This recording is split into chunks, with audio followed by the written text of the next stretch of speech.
Halo teman-teman, jadi di sini akan saya jelasin tutorial melakukan analisa deskriptif statistik.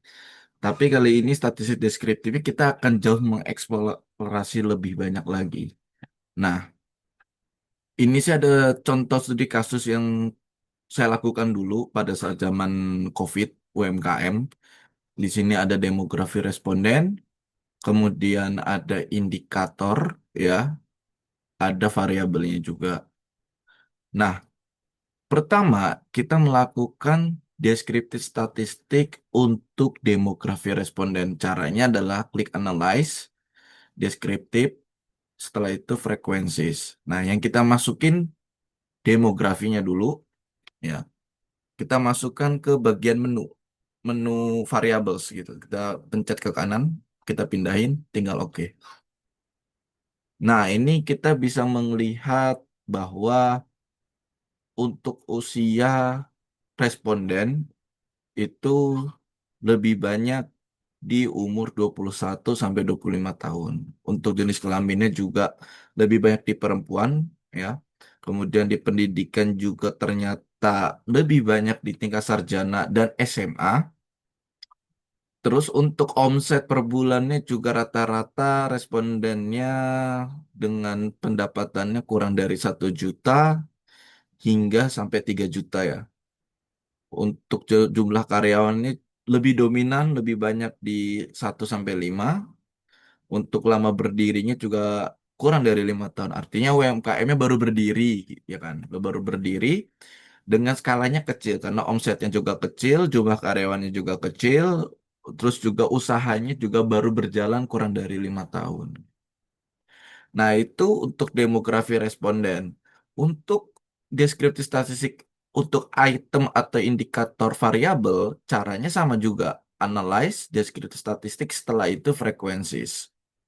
Nah, tadi kita demografi sudah dilakukan, ini kita keluarin ke kiri. Nah, yang kita masukin indikatornya aja gitu. Indikatornya aja yang dimasukin.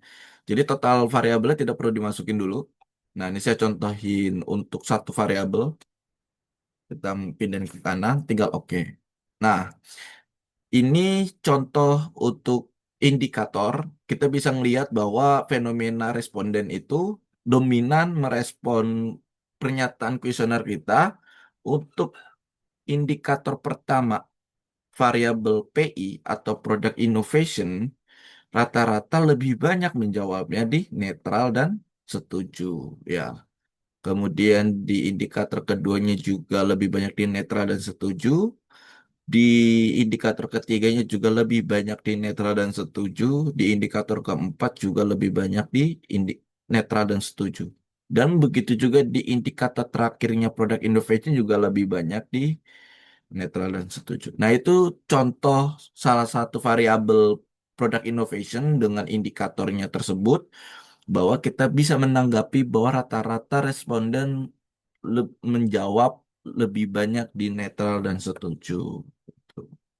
Nah, untuk secara keseluruhan kita juga bisa ngelihat di variabelnya, ya, bukan di itemnya. Caranya berbeda untuk di statistik deskriptifnya dengan cara analyze deskriptif statistik dengan deskriptif. Sebelumnya kita pakai frekuensi, tapi ini deskriptif gitu. Nah, kita masukin PI ke kanan, ya, tinggal oke. Nah, kita bisa lihat bahwa PI-nya itu product innovation nilai minimumnya itu 6, maksimumnya 30. Ya, MIAN-nya juga 20,44. Artinya sebenarnya kalau kita dengan 6 indikator, ya, dengan skala Likert-nya 5, berarti kan 20 dibagi 5 kan. 20 dibagi 5 itu kan 4. 4, ya benar, 4. Berarti rata-rata responden itu menjawabnya di setuju untuk product innovation.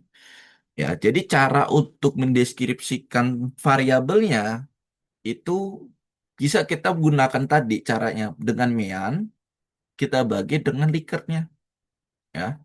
Likert-nya ada 5, meannya 20,44, berarti 20 dibagi 5, berarti 4. Berarti secara keseluruhan product innovation itu rata-rata respondennya menjawab setuju. Tapi kalau untuk mengeksplorasi lebih jauh, masing-masing indikator responden dan jawab apa, kita pakai frekuensi tadi gitu. Ya, pakai yang ini. Jadi kita bisa ngeliat berapa sih yang jawab setuju dari total respondennya, berapa sih lebih banyak yang jawab sangat setuju untuk indikatornya dari total respondennya gitu. Nah, itu untuk deskriptif statistik, indikator, dan total variabelnya. Nah, itu berlaku untuk dilakukan di variabel lain ya teman-teman. Jadi sama juga gitu. Nah, kalau untuk lebih banyak lagi mengeksplor, jadi nggak hanya untuk frekuensi dan deskriptif, kita bisa cross tabulasi.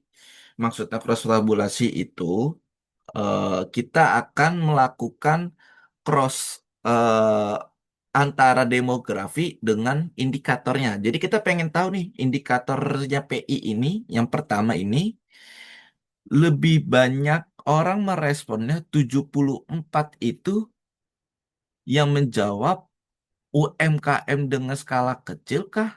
Apa skala menengah kah? Apa skala besar kah? Atau dengan demografinya omsetnya yang 1 juta kah? Atau yang 1 sampai 3 juta kah? Atau yang 5 juta? Jadi kita pengen tahu nih, seluk-beluk dari banyaknya frekuensi ini, respondennya siapa aja yang menjawab. Nah itu. Nah caranya, kita melakukan cross tabulasi dengan analyze, deskriptif statistik, dan ada cross tabs ya.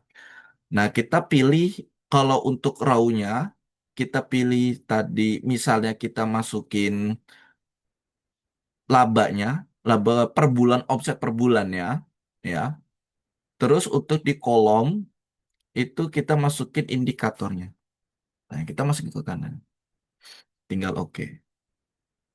Nah, ini contoh cross tabulasi antara omset dengan indikator pertamanya PI. Nah, kita pengen tahu nih, indikator PI ini yang tadi yang menjawab sangat yang jauh setuju kan lebih banyak ya, ada 76 di sini. Nah, lebih dominan ternyata lebih banyak yang apa dengan omset yang di antara 1 sampai 3 dan 4 sampai 5 juta. Ya.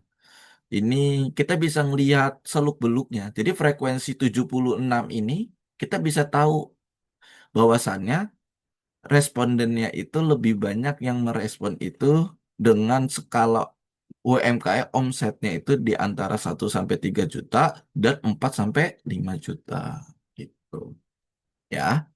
Jadi kita jadi lebih banyak mengekspor lebih banyak statistik deskriptif, nggak hanya cuma tahu meannya variabel aja. Jadi kita bisa lebih banyak kita menjelaskan sebuah data gitu, memperkaya sebuah data. Jadi gitu aja teman-teman untuk cara deskriptif statistik. Jadi dilakukan di penelitian manapun. Jadi kalian juga bisa mulai mengeksplor lebih jauh supaya kalian juga paham dengan studi-studi kalian juga fenomena yang terjadi di responden kalian itu seperti apa gitu. Sekian teman-teman, terima kasih. Jangan lupa like dan komen. Apabila ada pertanyaan kamu tinggal komen aja. Jangan lupa di subscribe. Terima kasih.